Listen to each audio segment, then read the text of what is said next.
Punjab municipal development fund company की 26वीं सालाना general meeting का इनेकाद हुआ। स्पेशल सेक्रेटरी लोकल गवर्नमेंट आसिया गुल समेत सिविल सोसाइटी और सरकारी इदारों के नुमाइंदगान ने इजलास में शिरकत की। Mumtaz architect planner Parvez Iqbal chairman board ने इजलास की सदारत की।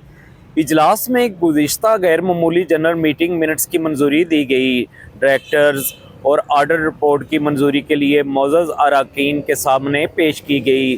सैयद जाहिद अजीज़ MD PMDFC ने कंपनी की कारकर्दगी के बारे में आगाह किया। सैयद जाहिद अजीज़ ने बताया कि PMDFC के तहत सॉल्ट वेस्ट मैनेजमेंट और सीवरेज के नए मनसूबों पर काम का आगाज़ कर दिया गया है।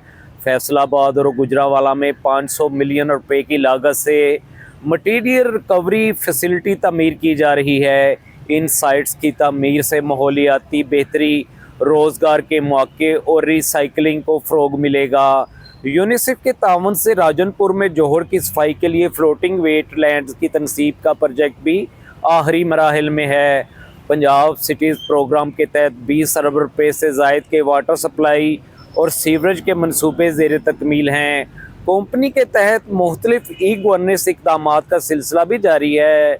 GIZ के तावन से 500 से ज़ायद लोकल गवर्नमेंट ऑफिसर्स को public service ethics, environment management और पेशा वराना हिफाजत पर तरबियत दी जा चुकी है।